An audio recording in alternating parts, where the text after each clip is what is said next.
This channel does not promote any violent, harmful, or illegal activities. All content provided by this channel is meant for an educational purpose only. আরে কম দে কিন্তু খাঁটি দে MDH Kashmiri লাল লঙ্কার গুঁড়ো। নমস্কার, শুরু করছি দুপুরের সুপার প্রাইম টাইম স্টুডিও থেকে। লিমার সঙ্গে আমি সম্প্রীতি রয়েছে আপনাদের সঙ্গে, এবং নিউজ স্টুডিও এবং নিউজ রুম থেকে রয়েছেন আমার দুই সহকর্মী মধু কল্পিতা ও তন্নিষ্ঠা।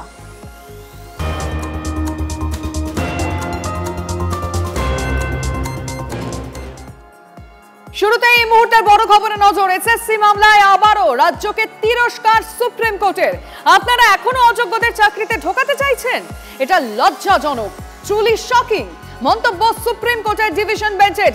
কি পর্যবেক্ষণ আদালতের, আমাদের প্রতিনিধি জ্যোতির্ময় কর্মকারের কাছ থেকে আগে জানতে চাইবো। জ্যোতির্ময়, দেখো, স্কুল সার্ভিস কমিশনের নতুন নিয়োগে 2016 সালের মতো এবারেও গ্র্যাজুয়েশনে যারা 45% নম্বর পাওয়া চাকুরিরত শিক্ষক তাদেরকে নতুন করে তাদের আবেদন করার সুযোগ দেওয়া হোক, এই বিষয়টি জানিয়ে তারা সুপ্রিম কোর্টের দ্বারস্থ হয়েছিল। এবং এর পাশাপাশি স্কুল সার্ভিস কমিশনে যে নতুন নিয়োগের পরীক্ষা আছে সেই পরীক্ষা আপাতভাবে পিছিয়ে দেওয়ার আবেদন জানিয়ে সুপ্রিম কোর্টের দ্বারস্থ হয়েছিলেন কয়েকজন পরীক্ষার্থী।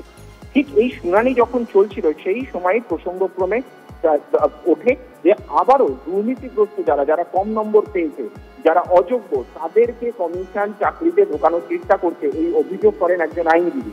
আর তার প্রেক্ষিতেই বিচারপতি সঞ্জয় কুমার এবং সতীশ চন্দ্র শর্মার বেঞ্চ তারা স্পষ্টভাবে স্কুল সার্ভিস কমিশনকে তারা বলে যে আপনারা এখনো নিজেদের পছন্দের অযোগ্য প্রার্থীদের চাকরিতে ঢোকাতে চাইছেন, এটা লজ্জাজনক, ট্রুলি শকিং। আমরা আগেই বলেছি কোনোভাবেই কোনো অযোগ্য ব্যক্তিকে নিয়োগ পরীক্ষায় বসতে দেওয়া হবে না।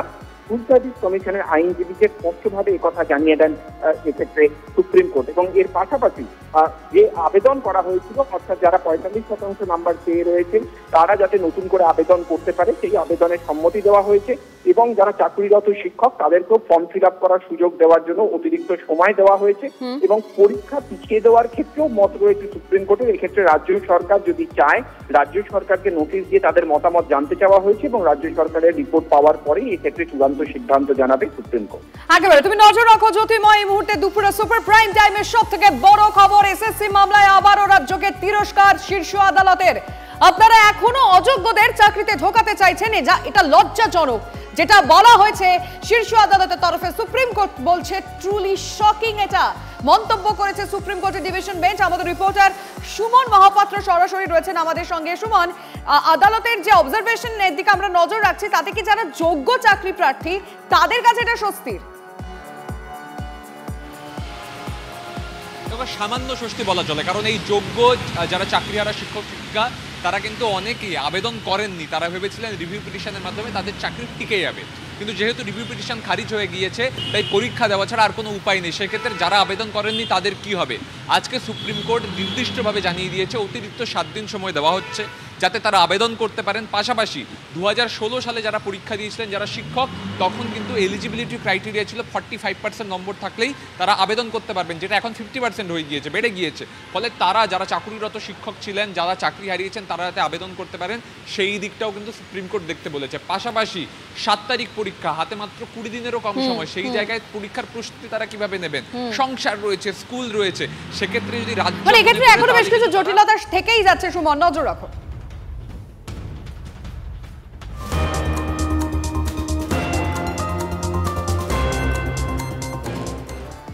আরে বাজে খবর, এদিকে নজর রাখবে। এবার শিক্ষামন্ত্রীকে নিশানা উপাচার্যের। 28 তারিখ পরীক্ষার আগেই সরানোর চেষ্টা।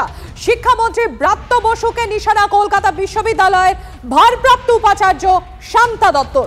তৃণমূল ছাত্র পরিষদের প্রতিষ্ঠা দিবস 28 তারিখ, আর 28 তারিখই পরীক্ষা হবে। এই সিদ্ধান্ত যে তিনি নিয়েছেন তাতেই মন্ত্রী ক্ষুব্ধ বলে দাবি শান্তার। ওম প্রকাশ মিশ্রকেও নিশানা করেছেন শান্তা দত্ত। এদিকে পাল্টা ওম প্রকাশের তরফ থেকে দাবি করা হচ্ছে মন্ত্রীর উপাচার্য বাছাই প্রক্রিয়ার সঙ্গে কোনো যোগাযোগ নেই। As directed to request you বলে একটা চিঠি ইস্যু করেছে মানে আমাদের ডিপার্টমেন্ট হায়ার এডুকেশন। বিশেষ চিঠির বিশেষ মর্যাদা দেওয়া উচিত, সুতরাং বিশেষ সিন্ডিকেট ডাকলাম, এমার্জেন্সি। সেই সিন্ডিকেটে মিনিস্টার ব্রাত্য বসুর মানে প্রতিনিধি হিসেবে ওম প্রকাশ মিশ্র ছিলেন। এনারা সবাই পরীক্ষাটা পিছিয়ে দেওয়ার জন্য চাপ দিতে, এই তিনজন অফিসারই চাপ দিতে থাকেন। সিন্ডিকেটে ভোটিং করি, সিন্ডিকেটের সিদ্ধান্তে 28 তারিখে পরীক্ষা হতে চলেছে। এই ঘটনাটা নিয়ে আমাদের মন্ত্রীমশাই, এডুকেশন মিনিস্টার, উনি ক্ষুব্ধ। রোষে তো চোখের সামনে আমি দেখলাম যে মন্ত্রীমশাই রোষটা কীরমভাবে প্রকাশ করছেন। এবার রোষে পড়তে পারি, আমি জেনেই করেছি, আমি পড়তে পারি, কিন্তু মুশকিলটা হচ্ছে যে রোষের ভয় করে যদি আমি ঠিক কাজটা না করি তাহলে আমার নিজের বিবেকের কাছে কি প্রশ্নের উত্তর দেবো আমি? বাদটা কিন্তু অনেক আগেই দেওয়া হয়ে গেছে।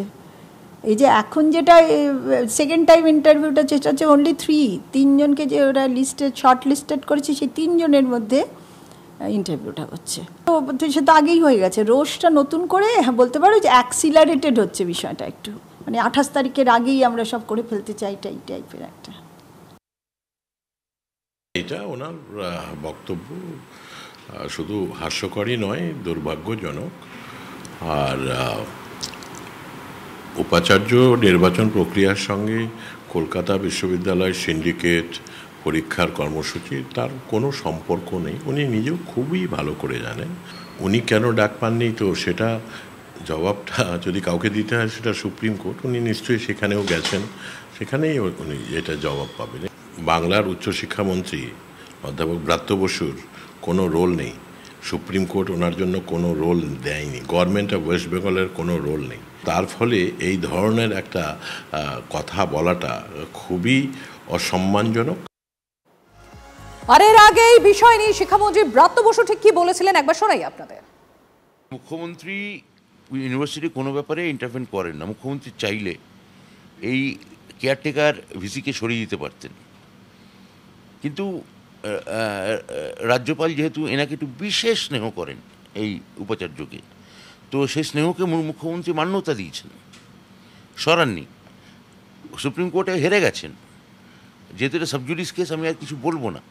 খালি আমি এটা বলতে পারি যে ঠিক আছে, কিছুটা মগের মুলুক চলছে, এর ব্যবস্থা আমি এখানে আপনাকে গণমাধ্যমকে বলবো না, কি নেব শীঘ্রই আপনারা জানতে পারবেন।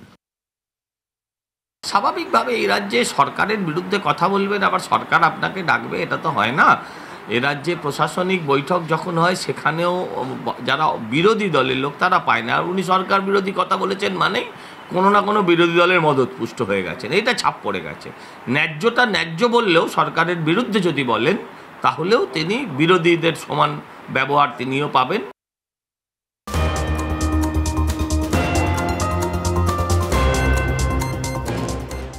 এদিকে ডিভিশন বেঞ্চও কাটল না রাজ্য জয়েন্টে। জজ বিচারপতি কৌশিক চন্দ্রের সিঙ্গল বেঞ্চের রায় বহাল ডিভিশন বেঞ্চে।